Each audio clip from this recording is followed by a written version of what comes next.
शांती रूपे नोहे कोणाचे वाईट, शांती रूपे नव्हे कोणाचे वाईट, वाढवे महत्व वडिलाचे।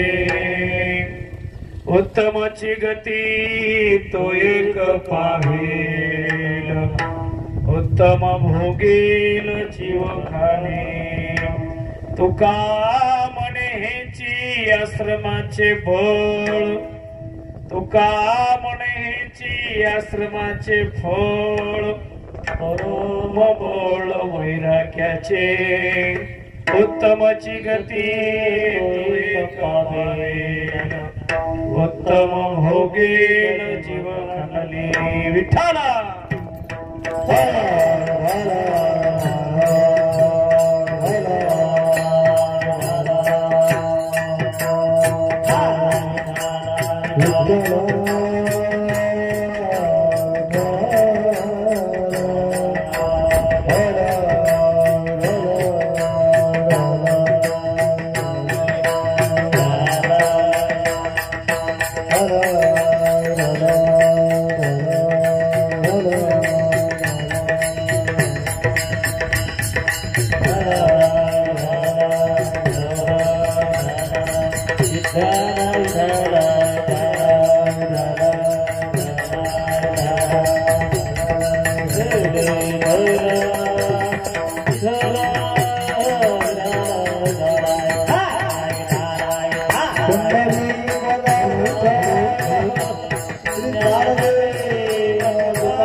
महायोग पीठे तटे भीमरथ्या,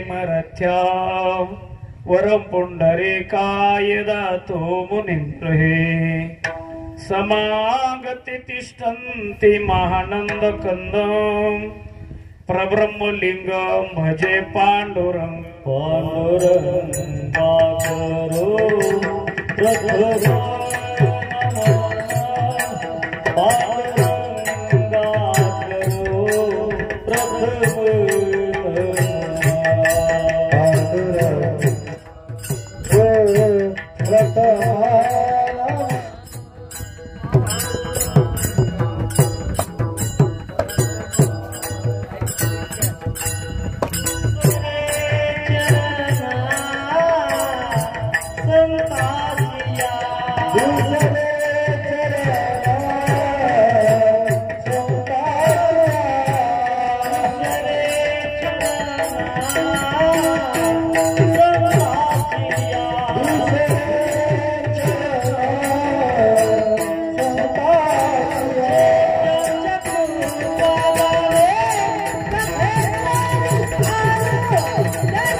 करू प्रथम नमन, दुसरे चरण संताचिया। त्यांच्या कृपदाने कथेचा विस्तारो, बाबाजी सद्गुरु दास तुका। मनोजव मारुते तुल्यवेगं जितेन्द्रिय बुद्धिमतां वरिष्ठं वातात्मवानरयोत्तममुख्यं श्रीरामदूतं शरणं प्रपद्ये जयाची केलिया स्मरण होय सकळे विधेचे अधिकरण तेची वंदो श्रीचरण श्री गुरूंचे ते नमस्कारुणी आता सच्चिदानंद रूपाय येशोत्पत्त्यादितवे तापत्रय विनाशाय श्रीकृष्णाय वयं नमः जोडुनिया धन उत्तम व्यवहारे जोडुनिया धन उत्तम व्यवहारे उदास विचारे वेच करे उत्तमाची गती तो एक पावेल उत्तम भोगेल जीवखानी प्रस्तुत प्राप्त स्थळी प्राप्त प्रसंगी सेवे करता आणलेला अभंग जगदवंदने जगदभूषण देवमान्य संत मान्य देवचे सुप्रसिद्ध साधू वैराग्याचे महानेरो जगाचे जगद्गुरु तुकोबाराया आज तुकोबारायाचा 6 चरणाचा अभंग सेवेसाठी निवडलेला आहे विठ्ठल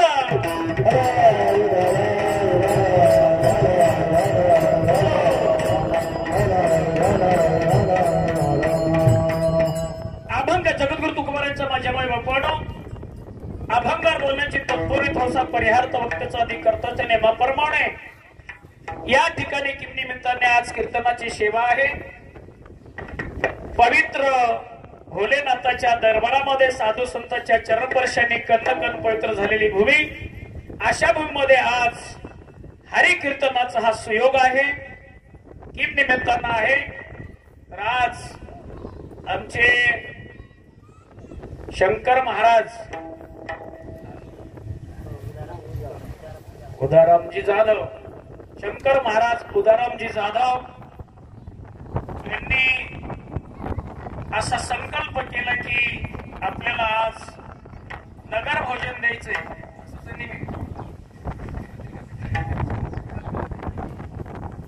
नगर भोजन या निमित्तानं आज कीर्तनाची सेवा आहे एका छोट्याशा बालकाकडे सेवा नात्याने सेवा करण्याचे प्रयत्न असतील ज्ञानी या नात्याने नाही वक्ता या नात्याने प्रबोधन करण्यात येईल भागवत करण्यात येईल रामायण करण्यात येईल शिवपुराण करण्यात येईल कीर्तन करण्यात नात्याने नाही आपल्या सर्वांच्या पायाचा सेवक या नात्याने सेवा करण्याचे प्रयत्न असते एका छोट्याशा बालकाला साथ करण्यासाठी ज्यांनी अख्खा महाराष्ट्र गाजवला असे असणारे हरिभक्ती पारायण गायनाचार्य गायन कोकिळा गायन रत्न संगीत अलंकार संगीत सम्राट संगीत विशारद आपल्या भागाचा वैभव हरिभक्ती पारायण विलासजी महाराज काळे या ठिकाणी उपस्थित आहे यांनी पाठीमागं चाल म्हटली असे असणारे हरिभक्ती पारायण गायनाचार्य गायन कोकिळा गायन रत्न संगीत अलंकार संगीत सम्राट संगीत विशारद भूमिपुत्र हरिभक्ती पारायण सुरेशजी महाराज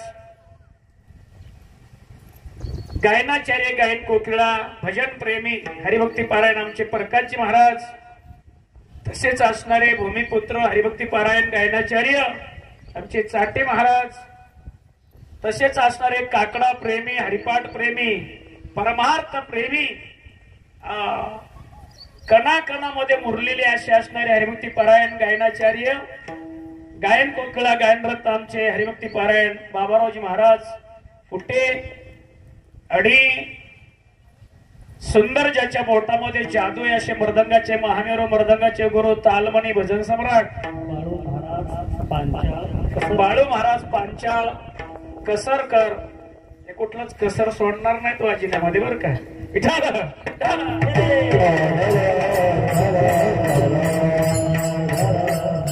व आमचे दादा इनेकरी आणि आमच्या समोर बसलेले पूजनीय सर्वांचे गुरु असे असणारे बाबांच्या चरणात नमस्तक होतो परिसरातून आलेली गावातली सर्व मंडळी सगळ्यांच्या चरणात नतमस्तक होतो आणि सेवेला प्रारंभ विठाला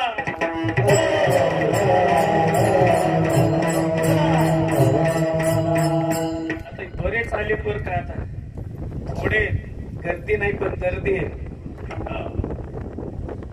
आमचे जगुशिंग महाराज आडगावहून आलेले, आमचे शंकर महाराज हानगदरीहून आलेले, आमचे वामन महाराज नंदगावहून आलेले, काही सावळून मंडळी आलेली, काही महाराजांसोबत कसरहून आलेले, काही सिद्धेश्वरहून आलेले.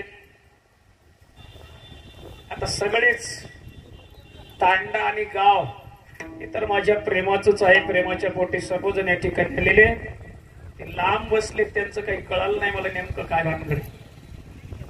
इथं बसले असते चटा उडाल्या नसत्या, तेवढा आमचा फायदा झाला असता. ऐको ना ऐको पण हो ना. हॅलो दाजी, तिथं कोणाला बसू देऊ नका, उठवा दे. आणि अतिशय सुंदर साऊंड सिस्टीम आहे. हरिभक्ती पारायण आमचे संतोषजी महाराज, हे सगळे आम्ही कारभारीच म्हणतो त्याला. म्हणजे आपल्या परिसराचा कारभार त्याच्याकडे सगळा सिस्टीमचा विचार.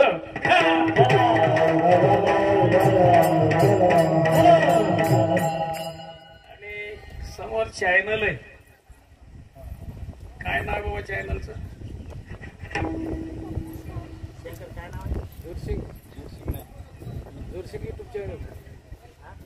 Jorsing Naik YouTube channel. Channel समोर चालू आहे. चला, आपल्याकडं 3 ते 5 ची वेळ दिलेली आहे. 4 वाजून गेले, 1 तासभर सेवा करायची आहे. माझ्या माय बापानं आजच्या अभंगातून जगद्गुरु तुकोबराया जे काय आमच्या शंकर महाराजांनी हे कार्य राबवलंय, तर ते कणकण कणकण धन जोडून या ठिकाणी आज नगर भोजनाचा कार्यक्रम केलेला आहे. म्हणून तुकोबराय म्हणतात, जोडून या धन उत्तम व्यवहारे. धन जोडा, पण ते उत्तम व्यवहाराने जोडा. ते आमच्या शंकर महाराजांनी घामाघामाचा थेंबा थेंबाचा पैसा जमा करून ते धन जोडलं. आणि हे धन कुठं कारणी लावायचंय असं ठरवलं त्यांनी. जोडून या धन उत्तम व्यवहारे, पण जण जोडत असताना उदास विचारे वेच करी. हे धन खरं नाही, हे धन खोटं एक दिवस साथ सोडणार आहे. म्हणून आपण हे परोपकारासाठी काहीतरी कुठं लावलं पाहिजे. म्हणून अशा प्रकारचं त्यांनी आज अख्खं आमचे टाकाकबा पुण्यभूमी, या भूमीला आज त्यांनी नगर भोजन दिलेलं आहे. शिरामवाडी सहित आहे. वा वा वा वा, बोलू कीर्तनातून.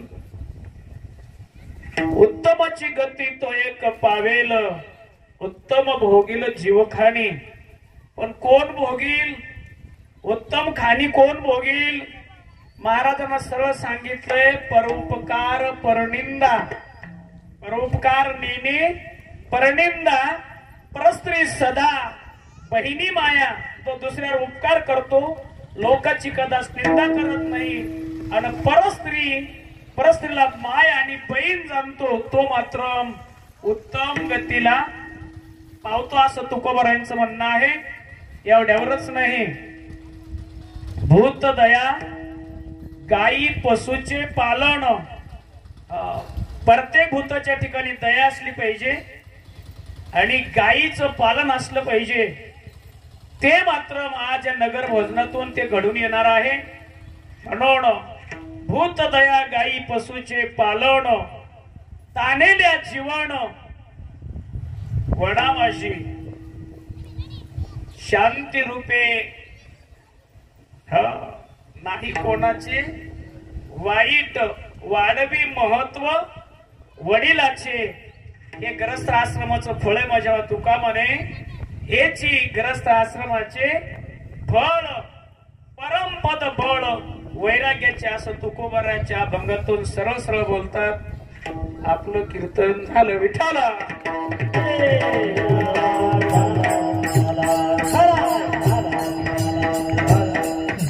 मनुष्य जीवन म्हटल्याच्या नंतर माझ्या मायबापानं मनुष्याने जीवनामध्ये आल्याच्या नंतर प्रत्येकाने परमार्थ केला पाहिजे. जीवनामध्ये परमार्थ होत नसेल तर जीवन हे अपुरे, जीवन हे अधुरे, जीवन हे अधोगतीला जाणार आहे. मनुष्य जीवनाचं तेच फळ आहे की मनुष्याने भक्ती केली पाहिजे.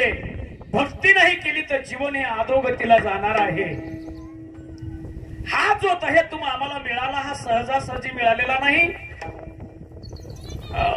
कसा मिळाला हा देह? लादला हा देह का गटाळी न्याय.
एखाद्या आंधळ्याने टाळी वाजवावं. भगवान मला तुम्ही टाळ घेऊन कोण उभी टाकली? टाळ नाही तर काय? या या अहो या. चटेवर बसलेलं माणसं आहेत भरपूर उडत नाही चटे. आता या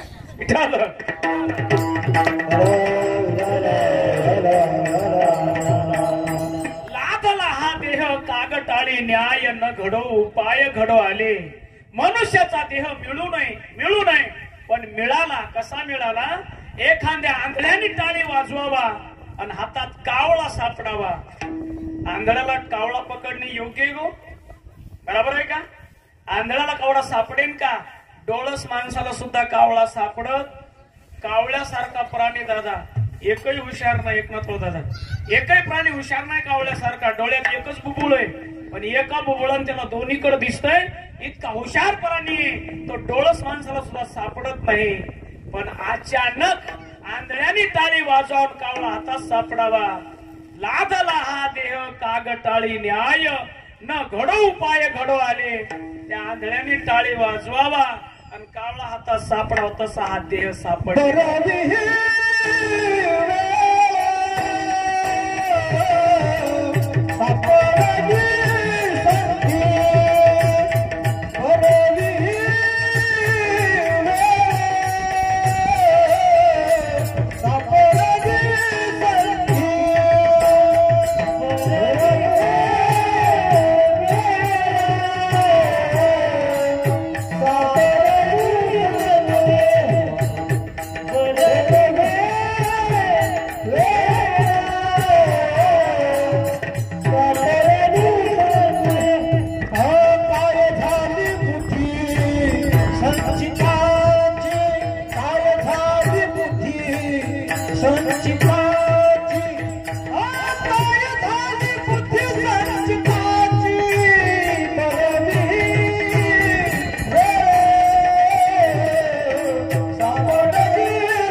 पण झालं काय? काय झाली बुद्धी संचिताची? वेळ सापडली हो, सोन्यासारखी वेळ सापडली. पण काय बुद्धी झाली? ती संचित असलं पाहिजे. मनुष्याचा देह मिळून मनुष्य भक्ती करत नाही. अरे देवानी साधू संतांनी सांगितलेलं आहे की हा देह जर भक्ती करत नसेल तर अधोगतीला जाणार आहे. बहुत सुकृती नरदे लाधला आणि भक्ती न गेला अधोगती. हा देह मिळालाय आणि जीवनामध्ये जर भक्ती नाही झाली तर जीवन हे अधोगतीला जाणार आहे. म्हणून मनुष्याचा देह मिळाला पण आणखी कळाला नाही. म्हणून आम्हाला मनुष्याचा देह मिळालेला आहे आणि मनुष्याचा देह मिळाल्याच्या नंतर साधू संतांनी याच्यामध्ये गड्ड पाडलेले आहेत. ब्रह्मचारी धर्म रोक घोकावी अक्षरे, कर्मचारी जो असेल त्यांनी रात्रंदिवस अक्षराचा भोग करावा. बर का? संन्यासी तो संन्यासी नाश षटकर्माचा जो संन्यासी असेल त्यांनी 6 गोष्टीचा नाश केला पाहिजे. वानप्रस्थी, संयोगी, योगी, संगच राहून योग असला पाहिजे.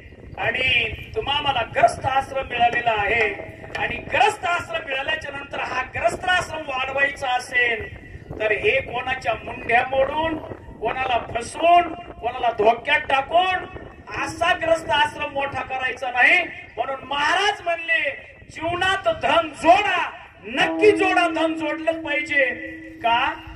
ग्रस्त आश्रम एक असा आश्रम आहे सुरेश महाराज, ग्रस्त आश्रमावर सगळे आश्रम चालतात. ग्रस्त आश्रमावर सगळे आश्रम चालतात. संन्यासी जगत असेल तर ग्रस्त आश्रमावर जगू शकतो. ब्रह्मचारी जगत असेल तो ग्रस्त आश्रमावर जगू शकतो. वानप्रस्थी जगत असेल तो ग्रस्त आश्रमावर जगू शकतो. ग्रस्त आश्रम हे सगळ्या आश्रमामध्ये श्रेष्ठ आहे आणि तो तुम्हाला मिळालाय. पण तो ग्रस्त आश्रम सांभाळत असताना त्या ग्रस्त आश्रमाला थाटण्यासाठी, ते धन मिळवण्यासाठी कसं मिळवा जगद्गुरु तुकोबा अभंगाच्या पहिल्या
माझ्या माई बापानो, ते ग्रस्त आश्रम थाटण्यासाठी असं धन जोडा, असं धन जोडा.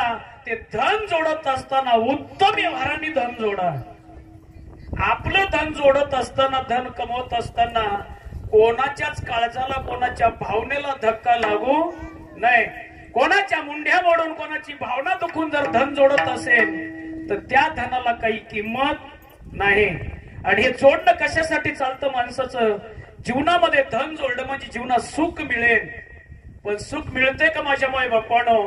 सुख जीवनात मिळत ठाऊकच आहे. संसार हा दुःखाचा. म्हणून महाराज म्हणले सुखाची आशा जन्म गेला, सर्व सुखाची आशा जन्म गेला.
सुख मिळेल सुख मिळेल पण या संसारात सुखी असं कोणी म्हणेन का मी सुखी म्हणून जो देखे सो दुखिया बाबा सुखिया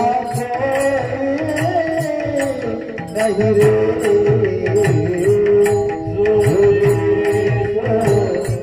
दुखिया बाबा सुखिया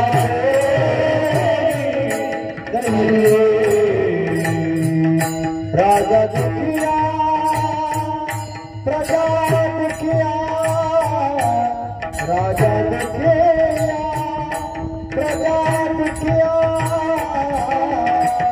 दुखिया है घर मेरा दुखिया है घर मेरा दुख के कारण सुख देवने सुख के कारण सुख देवने हृदय माया त्यागी रे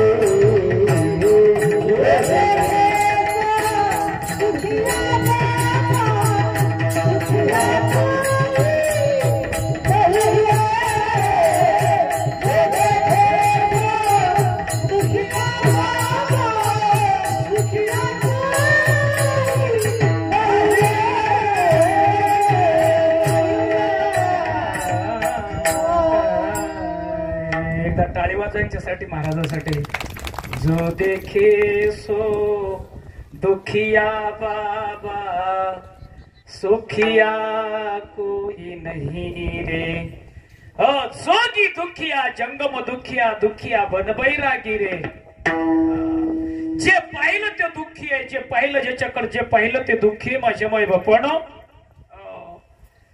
सुख के कारण सुख देवने ही माया त्यागी रे मायेमध्ये सुख नाही म्हणून सुख देवानं मायेचा त्याग केला कधी केला हो जन्माला 10-5 वर्षे परपंच पाहिल्याच्या नंतर कधी सुखदेवाने त्याग केला सुखदेव या मायेला भेऊन आईच्या पोटात 12 वर्ष राहिले 12 वर्षापर्यंत बाहेर जन्माला नाही काय माया खतरनाक आहे म्हणून आणि 12 वर्षाच्या नंतर आईला त्रास होतो म्हणून बापाने सांगितलं अरे शुका ज्या आईच्या कुशीत वाढतो त्या आईला त्रास होतो ती तुझी कोण आहे जर आईला बाळ त्रास देत असेल तर आई म्हणण्याचा हक्क काय तुझा नाविलाज झाला शुकाचा त्यावेळेस शुक 12 वर्षांनी प्रगट झाले माझ्या माय बाप्पानो म्हणून महाराजांनी एका ठिकाणी सुंदर परमान दिलेले महाराज ब्राह्मणाचे पोर एक पोर एका खेळाची गाडी ब्राह्मणाचे पोर एका खेळाची गाडी 12 वर्ष जपाले रे कापत कापत बाहेर आली कापत पत बाहेरिया पळून गेले रे नागवेत पळून गेले रे पळून गेले रे नागवेत पळून गेले रे आईला खेळला तुला सांगतो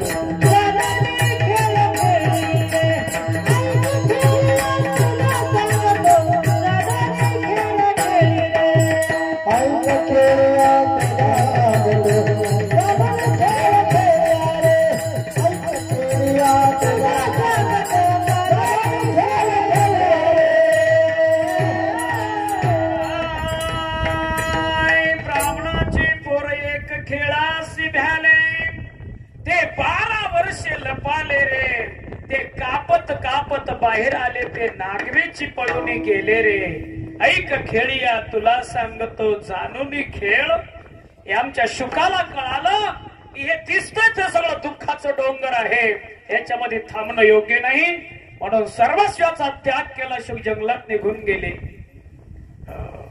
इलास महाराजांना परमान दिलं जो देखे सो दुःखी आहे बाबा पण सुखी कोण आहे त्याच्यामध्ये आहेत काही लोक सुखी आहेत कोण सुखी आहेत कोई तन दुखी कोई मन दुखी कोई धन बिन रहे उदास थोडे थोडे सबजन दुखी सुखी है हरी के दास भगवंताचा दास झाला तर सुख मिळतंय माझ्या माय बापा नाही तर परपंचचा दास झाला तर दुःखच दुःख आहे म्हणून महाराज म्हणले जोडून या धन उत्तम व्यवहारे उदास विचारे वेच करी धन जोडल्याच्या नंतर त्याच्यामध्ये उदास असलं पाहिजे हे धन आपण साठवलंय धन आपलं आहे पण धनाला आपलं म्हणून बसायचं नाही एक दिवस धन आपल्याला साथ सोडणार धन प्रत्येकाची साथ सोडणार आहे म्हणून ते धन साथ सोडणार म्हणून ते धन कमवत असताना जोडत असताना उत्तम व्यवहाराने जोडलं पाहिजे आणि ज्याने या लोकात राहून उत्तम व्यवहाराने धन जोडलं त्याचा फायदा काय अभंगाचं दुसरं चरण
उत्तमाची भोगील जीव खाणी मग ते त्या व्यवहाराने जर धर कमवलं कुणाला त्रास नाही दिला कुणाला त्रास झाला नाही आणि ते धन मिळवल्याच्या नंतर धन बी बऱ्याच लोकांना वाईट मार्गाला नेऊन सोडतोय बर का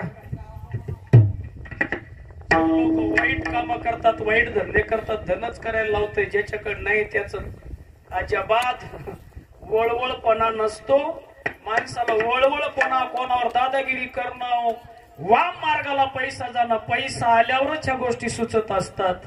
म्हणून ते त्या नरकाला नेऊन सोडत असतंय. म्हणून ह्या उत्तम मार्गाने कमवलं धन त्याचा योग्य उपयोग केला तर महाराज म्हणले उत्तमची गती तो एक पावेल आणि उत्तम भोगील जीवखानी. नाही तर धन कमवलं, धनाचा संचय झाला. बरेच लोक धनावाले नरकाला गेले. धनच वाईट बुद्धी सुचवतय. येरी पोटात तुकडा नसताना खाला काही सुचत नाही, पण धन मिळालं की वेगळं वेगळं सुचत असतंय. पण महाराज म्हणले ते धन नरकाला नेत असत.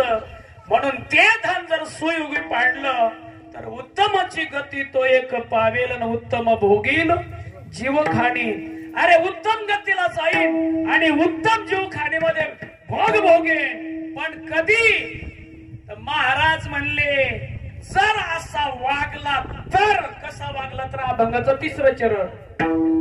परोपकार परनिंदा परोपकार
परोपकार नेने परनिंदा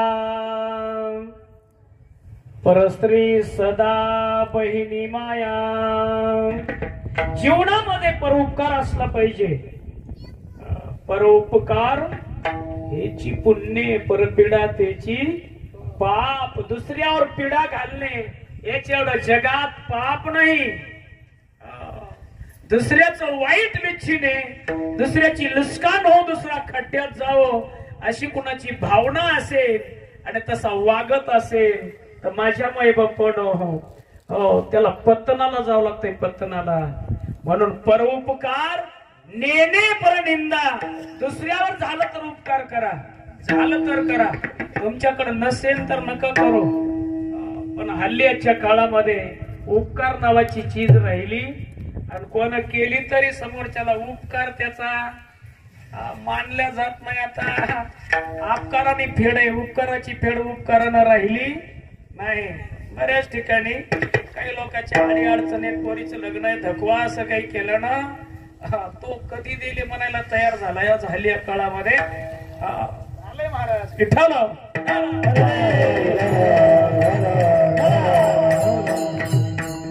म्हणून आपल्याकडे काही असेल तर थोडाफार परोपकार कर जा, थोडा तरी परोपकार. माझ्या मनपूज हवा आहे देव तरी हा सुलभ उपाव. थोडा तरी पार अन करी पर उपकार.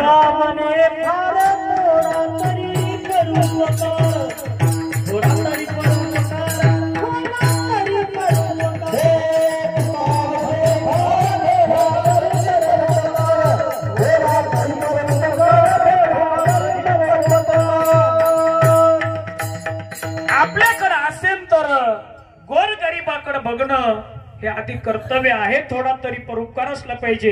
एखाद्या आपल्या गावातली गरीबाची मुलगी परिस्थितीनुसार तिचं लग्न होईन लांबाय लागलेलं, एका बापाची तयारी नसल्यामुळं जर आपल्याकडे असेल तर थोडाफार हातभार लावला पाहिजे, उपकाराच्या रूपातून लावला पाहिजे. का? ती आपल्या गावची मुलगी आहे, ती आपली लेक आहे. आपल्या गावची लेक आहे, ती आपली लेक आहे. म्हणून ज्याच्याकडे असेल त्याचं सांगतो बर का. नाहीतर कबीरदास महाराज म्हणले, बडा हुआ तो क्या हुआ, बडा हुआ तो क्या हुआ, जैसा पेड़ खजूर, पंथी को तो छाव नाही, फल लागे अति दूर. काही माणसं फार मोठे असतात, तो फार मोठे असतात. मोठा असून काय करतात, ते पेंट खजुरीचं झाड फार उंच असतं, शिंदोडीचं झाड फार मोठं असतं, उंच असतंय. पण त्या सावलीत 10-5 लोकांना बसता येत, सावलीत तर बसताच येत नाही. आणि फळं तोडा गेलेत, कोणाचा हात पुरत. मोठा असून काय फायदा आहे. म्हणून शास्त्रामध्ये सांगितलंय, गीता वाचा, हरिपाठ वाचा, गीता वाचा. जर काहीच वाचता नाही आलं तर वेदाचा एखादा श्लोक वाचा. वेदाचा श्लोक वाचला तर तेवढंच पुण्य मिळतंय. वेद वाचा जा. आणि वेद जर वाचता येत नसेल तर कमीत कमी गरीबाच्या वेदना वाचा. वेद वाचण्याचं पुण्य मिळालं अशी राहणार नाही माझ्या मायबापानं. वेद वाचण्याचं पुण्य मिळत, गरीबाच्या वेदना जर वाचल्या तर. म्हणून महाराज म्हणले, पर उपकार नेने पर निंदा. दुसऱ्यावर झाला तर उपकार करा, पण कोणाची निंदा तरी करू नका. हल्ली निंदेला फार भाव आलेला आहे. निंदेला खत पाणी घालायची गरज नाही, ते ऑटोमॅटिक लस वाढ होतंय. ते सोयाबीनला खत घालावं लागतंय, फवारावं लागतंय, पाणी द्यावं लागतंय, दिली भया. पण निंदेला खत घालायची गरज नाही. निंदा म्हणजे वाईट. कांग्रा गौसाला कोणी ते काय काय काय म्हणतात, काँग्रेस काय म्हणतात आपल्याकडे, गांजर बेटा, त्याला खत घालायची गरज, त्याला फवारायची गरज. सोयाबीनला फवारा तर इतकुलच आहे, गांजर गवत इतकुल आहे, ते वाईट आहे. म्हणून पर उपकार नेने पर निंदा. दुसऱ्याची निंदा करू नका. निंदा केल्यावर होतंय काय, दुसऱ्याने केलेलं पाप आपल्याला भोगावं लागतं. कळण्यासाठी 2 मिनिटाचं दृष्टांत सांगतो. एका गावामध्ये 4 वारकरी पंढरपूरला जाऊ लागले, खांद्यावर पताका घेतलेल्या. ज्ञानोबा तुकाराम, ज्ञानोबा तुकाराम, असं पंढरपूरला 4 वारकरी जाऊ लागले. जाता जाता वारकऱ्यांना असा उन्हाळ्याचा दिवस असल्यामुळे थकवा आला. त्या वारकऱ्यांनी कल्पना केला, गाव दिसतंय समोर, एखादं पहिलं घर पहा आणि या गावात एखादा माळकऱ्याचं घर विचारा, आपण पाणी गिनी करू, थोडस आराम करू. म्हणून जाता जाता गावात घुसताच पहिलं घर लागलं आणि विचारलं वारकऱ्यांनी, बाई तुमच्या गावात एखादं वारकऱ्याचं घर आहे का, माळकरी घर आहे का? बाबा का? अहो माळकरी घर आमचंच आहे, वारकऱ्याचं घर आमचं आहे. काय नाही हो, पाणी प्यायचं होतं, थोडस त्रास व्हायला, चालताना उन्हाचा. या या या या बाबा या. बाईनं पळू पळू त्याच्या परश्या घेतल्या, पळू पळू पाणी प्यायला द्यायला दिलं, बसायला टाकलं आणि पाणी प्यायला दिलं. एवढ्या पळू पळू मध्ये त्या वारकऱ्याने ओळखलं, बाई प्रेमळ अंतकरणाची दिसते, बाई मोकळ्या मनाची दिसते, इथं चहा मागायला हरकत. वारकऱ्याला सांगितलं, बाई पाणी गिनी पेनं झालं तर तिनं विचारलं, बाबा चहा घेता, दूध घेता, काफी घेता, कोरा घेता? एवढं विचारलं. त्या म्हणले, बाई मोकळ्या मनाची दिसते, काही नाही बाई चहाच करा. चहा झाला. त्या बाईच्या वागण्याहून त्याने ओळखलं, बाई मोकळ्या मनाची. एक म्हणे, मी सुरेश महाराजाला म्हणे, बाय आपल्या दोघांना काय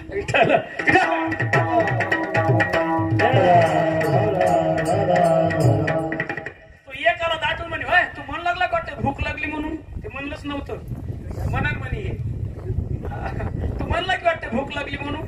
म्हणजे त्या बाईनं ऐकावं एवढ्या आवाजात म्हणू लागलंय. बाईनं ओळखीलं. बाई म्हणली, बा भूक लागली. हे म्हणाले बाबा जेवायचं म्हणून. काही शिळी पाती असली, बाई म्हणली, हो तुम्ही काय माझ्या घरी पुन्हा त्या शिळी पाती खाऊ घालायला बसा, मी आता पुरण टाकते म्हणल्यावर तर मी होतो त्याच्या वळवळ जीप करू लागली. आणि त्यानं सांगितलं, पुरणपोळी इथं खात बसावं, तर पुढचा मुक्काम लांब आहे संध्याकाळचा. बाई काही असो, आता आमचा मुक्काम लांब आहे, लवकर होईल तो स्वयंपाक बनव. लवकर काय होतंय, तिच्या घरी नव्हती, मग काय करावं तिला?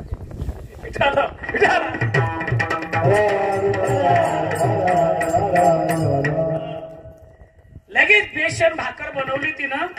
2 भाकरी भाजल्या आणि 2 भाकरी भाजल्यावर ती म्हणली, बाबा बसा जेवायला. 2 भाकरी अर्धी अर्धी भाकर वाढली 4 जणांना. तिला माहित होतं ही अर्धी खाव तर मी सरळ 2 भाकरी भाजते दुसऱ्या. बाई तापड होती उल्हासदार होती. जेवायला बसले आणि याने 2-2च घास घेतला नेमका. एवढ्यामध्ये वारकरी जेवले. तिनं कवाळ ढकलून घेतलं होतं. वारकरी जेवू लागले. इतक्यात तिचा मालक आला. मालक मला कोण आहेत रे? म्हणले हळू बोला म्हणजे. वारकरी म्हणले हानते काय रे?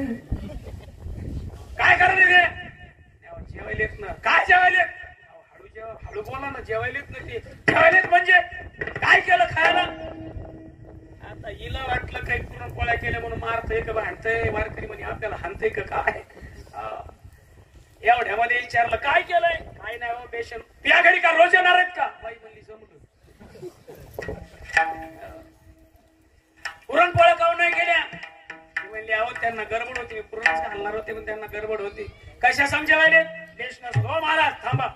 थोडा हात धरून जेवा. आरामान जेवा. थोडं आरामान जेवा. दम काढा थोडं. असं वारकऱ्याला सांगितलं. आणि गावाच्या जवळच आखाडा होता. असा पळू आखाड्यावर गेलो. आखाड्यावर 10-5 म्हशी होत्या आणि आखाड्यावर दुधाच्या कॅटल्या भरलेल्या होत्या. त्यानं चुंबळ केली आणि दुधाची कॅटली डोक्यावर घेतली. पळू घरला निघाला. घराकडे धावत या लागलेला वारकऱ्याचं जेवण होईल म्हणून. तर गावाजवळ कुपाटी होती. कुपाटीमध्ये असा अंगुठ्यासारखा एक साप होता. त्या सापाला घारीनं बघितलं आणि घारीनं झाप मारली सापावर. साप आधर उचलला. त्या सापाच्या अंगाची आग होऊ लागली. साप गपागप त्या घारीला चावू लागला. काही ईस ओकू लागला. घारीला काय होतंय त्या विषानं? सापाची विषाची गुळणी पडणं आणि बराबर त्या दुधाच्या कॅटलीत येणं. एकच झालं. तो घरी आला. दुधाची कॅटली खाली ठेवली आणि सांगितलं आता घे दूध. भाकरी चूर, साखर टाक, तूप टाक आणि खाऊ दे वारकऱ्याला. बाईनं काला करून दिला. दूध टाकलं, साखर टाकली, तूप टाकलं आणि वारकऱ्याने जे हाणलं रटावून जेवण झालं. वारकऱ्याला लागलं चक्र यायला. जशा चक्र तसे 4 वारकरी खाली पलटे मेले 4. ज्या बाईन जेव घातलं होतं ना तिची शेजारी होती. तिनं चालू केलं. तुला काही माहित आहे का नाही? पारीनं 4 वारकरी मारले. पारीनं 4. लय पिकत याच्याकडे. सुरेश महाराज आपल्याला 10 माणसं संघ असू द्या. वाटलं का खून होऊ द्या. आपण पाहून घरी येऊ द्या. 10 दिवस कोणाला कळणार नाही. रस्तम दादा यायला जरासच कळा. तुला काय माहित आहे का? शपथ आहे मला सांगू नको. शपथा घालून एक घर शिल्लक राहा. विठ्ठल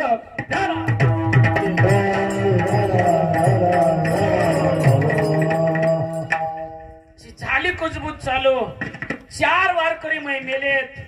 आता 4 वारकऱ्याचं पाप कोणाच्या खात्यावर टाकायचं? नाही देवते न्याय केला. पाप कोणाच्या खात्यावर टाकायचं? म्हणले टाका सापाच्या खात्यावर. सापाचं विष ते सापाच्या खात्यावर 4 वारकऱ्याचं पाप टाका. न्याय देवतेने सांगितलं सापाचा काय दोष आहे? त्याच्या अंगाची आग होऊ लागली म्हणून तो इस ओकू लागला. म्हणजे घारीच्या खात्यावर टाका. घारीन धरलं नसतं ते सगळं झालं नसतं. म्हणजे घारीच्या खात्यावर कसं पाप टाकता येईल? घारीचं ते खाद्य होतं. मग पाप कोणाच्या खात्यावर टाकता? ज्यानं दुधाची कॅटली आणली त्याच्या खात्यावर टाका. न्याय देवतेने सांगितलं त्याला तर माहित नाही. त्या बाईनं ज्या भाकरी चुरून दिल्या तिच्या खात्यावर पाप टाका. म्हणजे तिला काय मिळतं बिचारी? तर प्रेमाने वारकऱ्याची सेवा करू लागली. मग पाप कोणाच्या खात्यावर टाकता? जे शेजारी निंदा केली ना, शेजारणीनं निंदा केली ना तिच्या खात्यावर जाऊ द्या. 4 वारकऱ्याचं पाप कोणाच्या खात्यावर गेलं? माय कोणाच्या? करसाल का आजपासून? विठ्ठल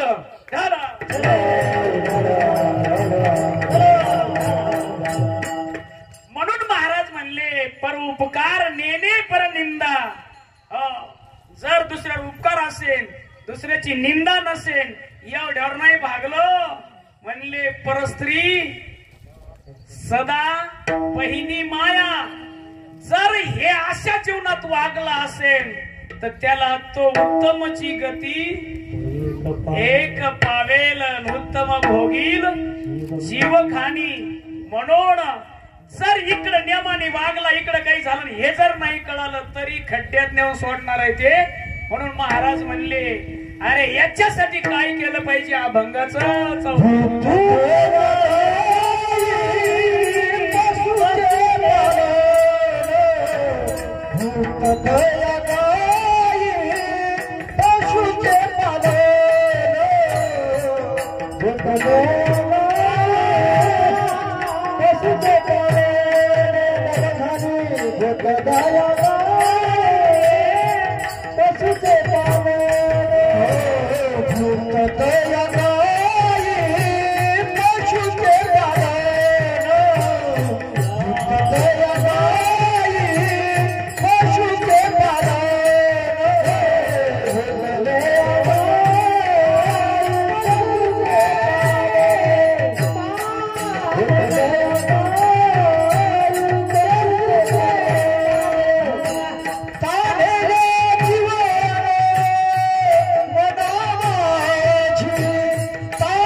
पशुचे पालन तानेल्या जीवन वना माझी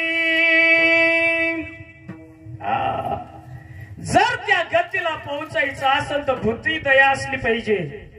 ज्ञानेश्वरी मध्ये ओवी जे जे दृष्टी दिशे भूत आणि ते जाणीजे भगवंत. भूती परते भूतासोबत त्याची दया असली पाहिजे. परते भूतावर दया असली पाहिजे. भूत दया गाई पशुचे पालन.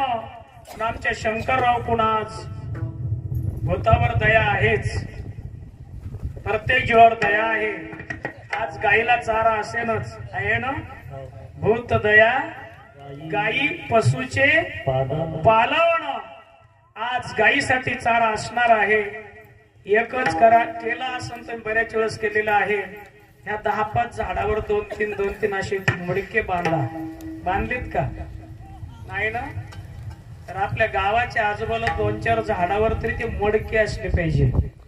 म्हणजे जो नगर भोजन आहे ना त्याचा हा मेन मुख्य भाग आहे.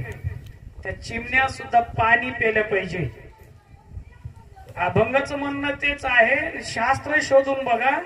नगर भोजन केलं की गाईला चारा तुम्ही देणार आहात पण या पशुला आज उन्हाळ्यामध्ये चिमण्या तपलेल्या आहेत त्याला पाणी मिळणं प्यायला. त्या 2-4 झाडावर तरी छोटे छोटे मडके बांधले पाहिजे. हा त्याचा मुख्य भाग आहे. भूत दया गाई पशुचे पालन आणि तानेल्या जीवन वनामाचे. झाड म्हणजे वन आहे. या वनामध्ये तानेल्या जे जीवन आहे त्या चिमण्या ताणलेल्या त्याला पाणी मिळेना म्हणून तेवढं केलं पाहिजे. ते झालं नसेल तर आताही केलं तरी चालतंय बरं का. आता पंक्ती बसायच्या वेळेला एखादी तरी चिमणी येऊन पेली की तुमचा यत्न सिद्धीला गेला असं समजायचं. येत नाहीये. अभंगाचा अर्थ जाणून घेतला पाहिजे. म्हणून भूत दया गाई पशुचे पालन आणि तान्हेल्या जीवन वना माझी. हे कृत्य जर आपल्याकडून झालं नाही तर माणसाला तर कोणी मागणार ना कोणी खाऊ घालतंय. ज्याला तोंड नाही ना त्याचा आत्मा तृप्त झाला म्हणजे. म्हणून महाराज म्हणतात उत्तमची गती तो एक पावेल आणि उत्तम भोगील जीवखानी. हा त्याचा मुख्य अर्थ आहे. म्हणून तेवढं काम करा शंकर द्या.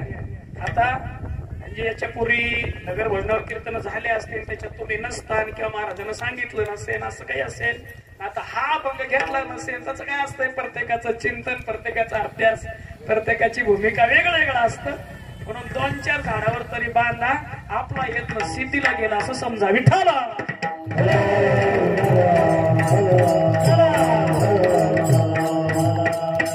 म्हणून माझ्या माय बापानं एवढं जमलं. भूत दया गाई पशुचे पालन तान्हेल्या जीवन वना माझे. एवढं जर झालं तर बरं होतंय काय अभंगाचं? शांती रूपे नव्हे कोणाचा वाईट, शांती रूपे नव्हे कोणाचा वाईट, शांती रूपे नव्हे कोणाचा वाईट, शांती रूपे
शांती रूपे नव्हे कोणाचे वाईट, वाढवी महत्व वडिलाचे. आज जर आपण नेमाने या ठिकाणी वागलो, जगलो माझ्या माई बापानो, न्यायनीतीनं वागलो तर आपले पूर्वज जे पुढे गेलेले आहेत, जर नीतीने वागलो ना, आपण आज नीतीने वागलो, धर्माने वागलो, धर्माला जागलो, तर आपले पूर्वज पुढे नरकात असतील ना, तर आपल्या चांगलं वागण्यामुळं, आपलं चांगलं वागण्यामुळं ते वैकुंठाला पोहोचतात. आणि त्यांच्या वागण्यामुळं ते जर वैकुंठात असतील आणि आज आवलात जर वाईट वागत असेल तर ते वैकुंठात ते नरकात जातात. हो शिदुराचारी पुत्र धामा, हो शिदुराचारी पुत्र धामा, हो शिदुराचारी पुत्र धामा, हो शिदुराचारी पुत्र धामा,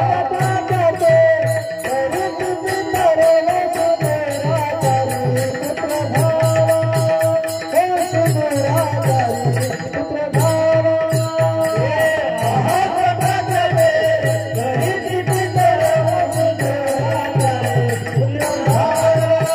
हो शिदुराचारी पुत्र धामा.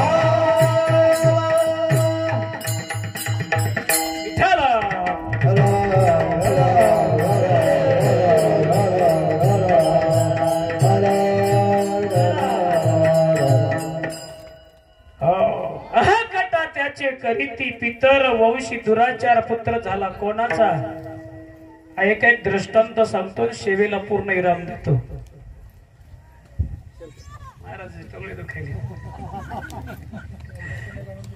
ऐका ऐका, 5चा टाइम दिलेला आहे, 5:15 वाजले. एक 10-5 मिनिटांमध्ये पूर्ण करू का? गाव जेव घालायचंय ना, असं का? बरं बरं बरं, ते स्वयंपाक त्याला सगळं माहित असतं.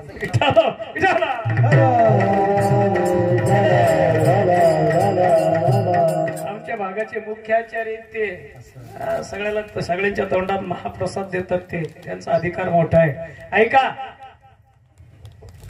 शांती रूपे नव्हे कोणाचे वाईट, आणि वडिलाचे महत्व वाढवी तसे. ऐका, वडिलाचं महत्व वाढवायचंय का कमी करायचंय?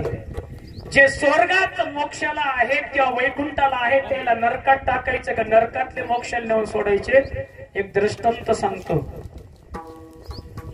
एक वेळेस काय झालं, राजहंस पक्षी चरायला निघाला. नर मादी दोघंही होते. मामा नर मादी दोघही होते आणि दोघही चरायला निघाले. जात असताना राजहंस पक्षी कशाचा बी चारा कशाचा खातो? राजहंस पक्षी चारा मोत्याचाच खातो, इतर कुठला चारा खाऊ शकत? ज्वारी खात नाही, गहू खात नाही, काही खात नाही, ते मोत्याचा चारा खातो. जात असताना मोत्याचा चारा सापडण्यासाठी समुद्राच्या काठावर थोडा वेळ लागला आणि दोघही नर मादी चरत असताना उशीर झाला. दिवस माळवाला. परत आपल्या झाडावर जात असताना त्या मादीनं सांगितलं रात्र झाली हो. लय बारकाय नाही का? शेवटचा दृष्टांत आहे. थंड द्या, राहू द्या ना, कुठं ताना लागले. बर बर, उन्हाळा आहे, प्या प्या.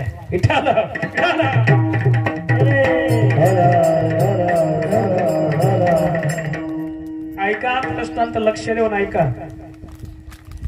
वापस निघत असताना ती नराला मादी म्हणली, राजहंसाची मादी म्हणली, अहो इथून आपलं झाड बरंच लांब आहे, आपण फार लांब आलो, आता वापस जाताना मला रात आंधळ आहे, मला रात्रीला दिसत नाही, आपण इकडच कुठंतरी मुक्काम करू.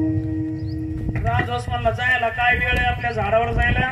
म्हणजे बरंच लांब, इथून 10-5 कोस आहे, आपण इकडच कुठंतरी एखाद्या झाडावर मुक्काम करू. राजहंस पक्षी जात हिनार असते बरं का, हिंमतवान नसते. एक जवळच वडाचं झाड होतं, वडाच्या झाडावर एक घरटा होता, तो घरटा होता कावळ्याचा. आणि राजहंस पक्षाने कावळ्याला विचारलं, अरे कावळे दादा, इथून आमचा मुक्काम फार लांब आहे, रात्रभर या झाडावर आम्हाला जमेल का? कावळा म्हणला,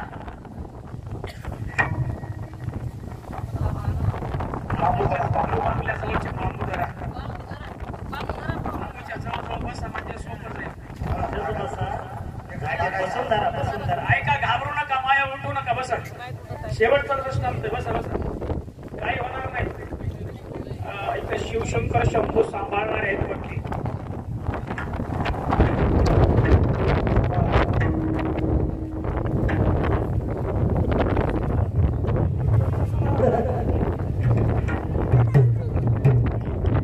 महाराज नाही उडत.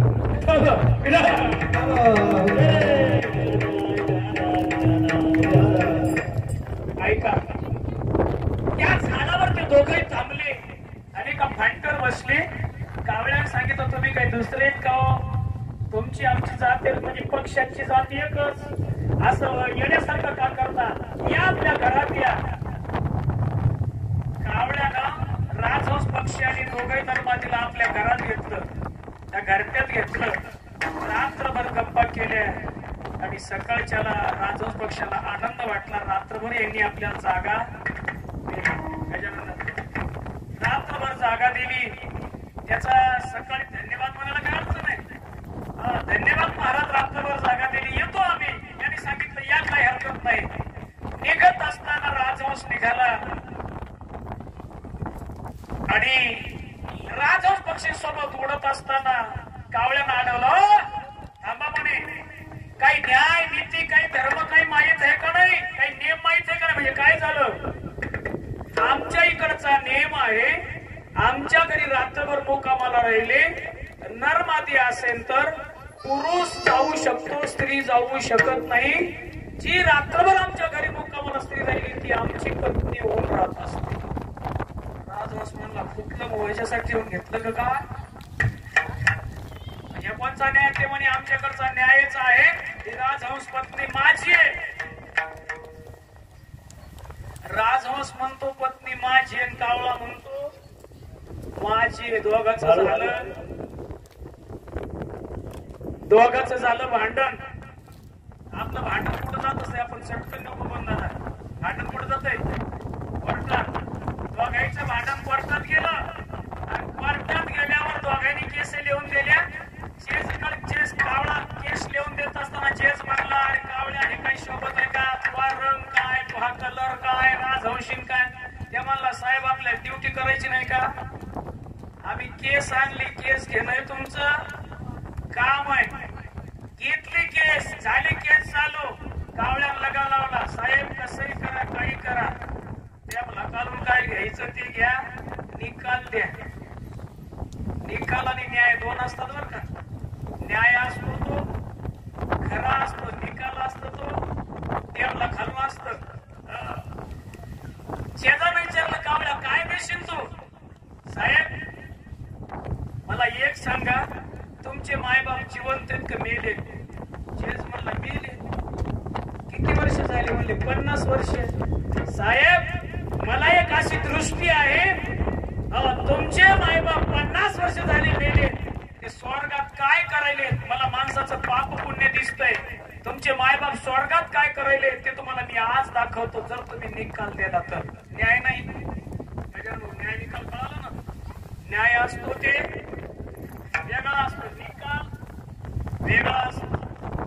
असे दाखवशील मला? साहेब नक्की दाखवतो जर निकाल दिला तर. जे जरी साधं सारखं होतं काढू तेच म्हणजे एवढं मिळायलंय म्हणल्यावर सुंदर एवढं मिळालं. एक केस देव द्या निकाल, त्यानं दिला निकाल. बायको कोणाची झाली राजवंशी? कोर्टाचा न्याय मानावच लागतो.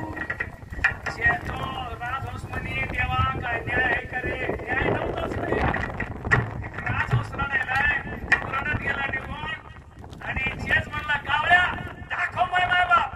कावळा म्हणे चला साहेब माझ्या माग. जे कावळा पुढे निघाला जेज माग, कावळा पुढे जेज माग, कावळा पुढे जेज माग.